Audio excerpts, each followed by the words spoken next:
Saucony released the first Endorphin Speed on June 1st, 2020, in its iconic Mutant colorway. The nylon-plated daily trainer would be a trailblazer for runners seeking the allure of running in plated shoes. Saucony set the running world on fire with its lively, bouncy PIBA foams. The speed roll rocker geometry in the Endorphin Speed was a noteworthy introduction to rocker shoes for many.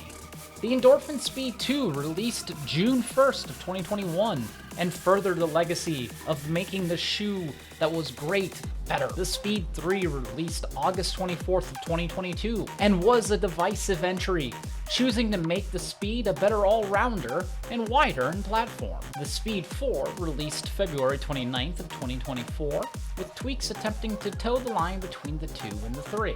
Enter June 15th of 2025, the Endorphin Speed 5 appears to return to its roots, touting that classic mutant colorway. So how does the Speed 5 hit the road? Let's find out.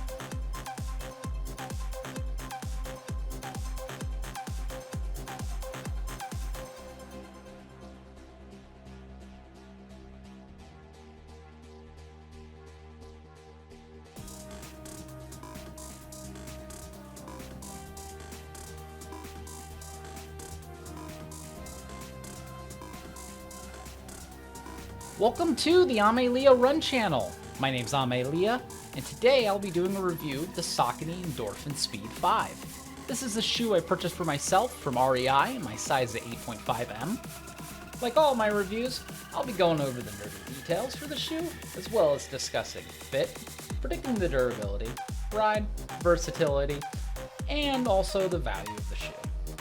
This is made with hopes of creating an accessible resource to assist runners of all levels of experience in their search for the right fit. My reviews are timestamped for easier reference, regardless of where and when buyers are shopping.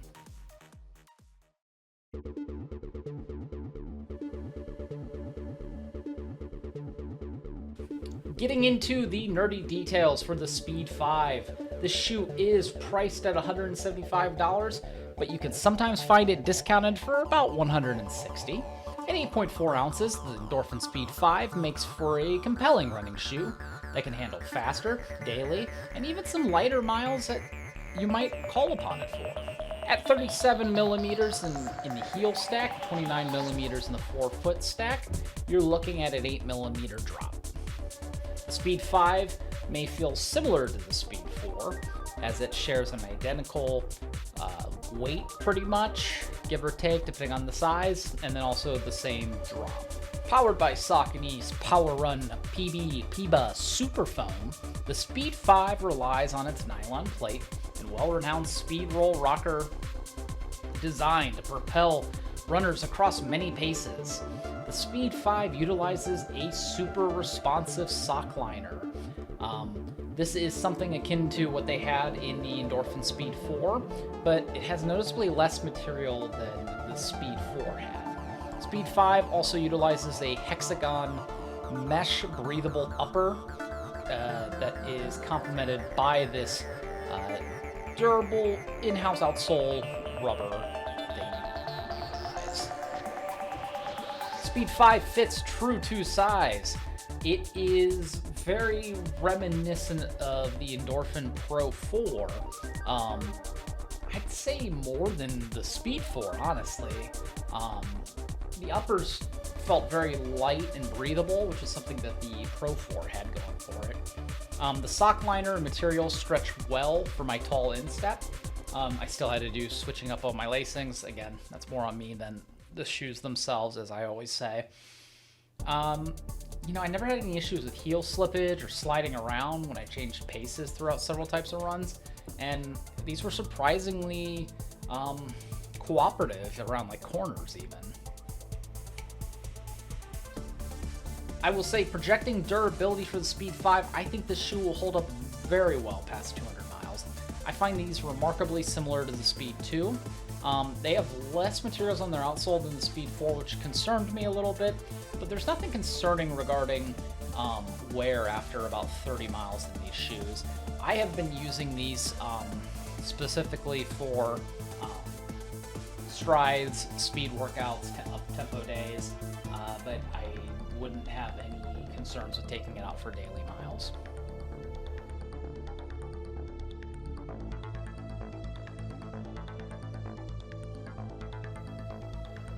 Getting into ride for the Endorphin Speed 5.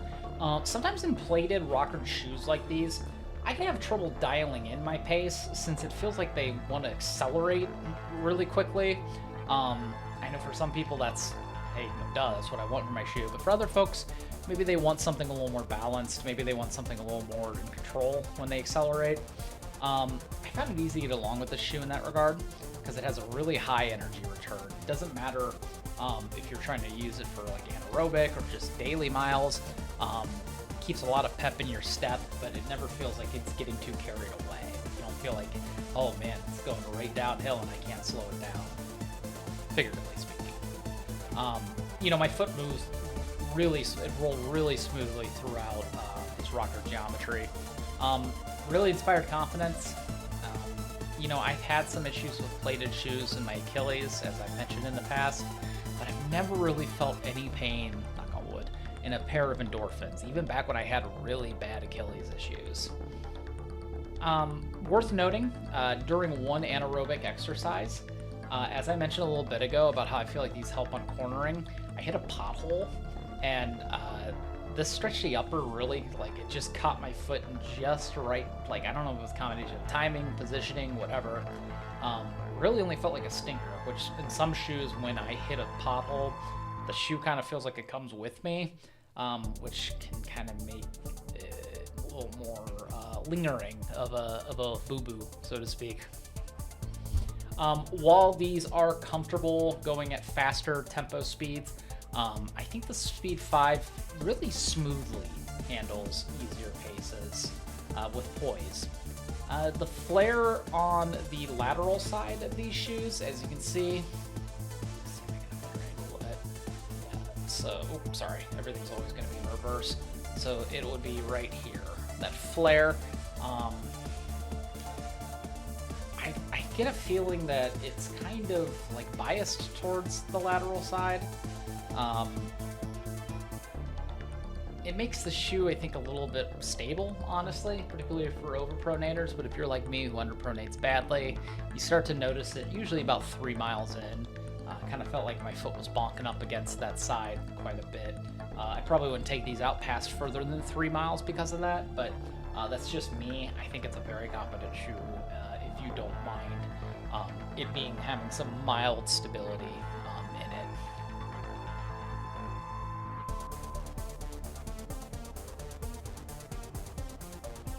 I could definitely see this being a good light stability option for folks who want a peppier shoe but might have overpronation concerns. While $175 feels like a lot at first glance, I think the Endorphin Speed is a perennial all-star running shoe. It's versatile, it rides like a shoe for race day without really sacrificing comfort or stability. I definitely think this is a great budget option for beginner runners who are dabbing into having performance shoes that they might want as a like do-it-all one shoe for training all the way up through race day. I say budget, you know, some folks see $175, they might think that's a lot. When you compare it to the price of some race day shoes, where those are $200 plus, I think it's great that you can get something you can train in, and then also potentially safely go for, you know, maybe your first or even just a race that you're not necessarily chasing a certain time. If you happen to find a pair of Speed 4s, which are becoming progressively harder to obtain, you might be well to save probably $60 if you can grab a pair of the 4s. I can tell you that it has more mesh than this in its upper, but otherwise it's very similar in ride, weight, drop.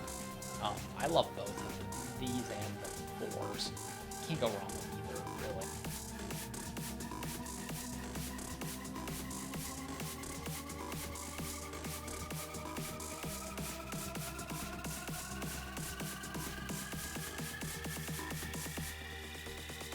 Getting into final thoughts for the Endorphin Speed 5, I think the Endorphin Speed 5 is an easy recommendation for anyone.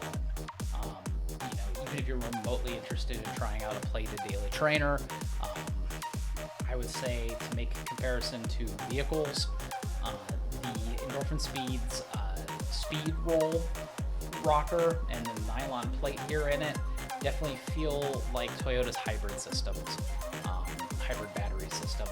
You might be able to find other options with similar technology, but nothing ever really quite matches their efficiency in action. I think that's true with Saucony's rocker and with their plate. Their PB foam is a great complement to this.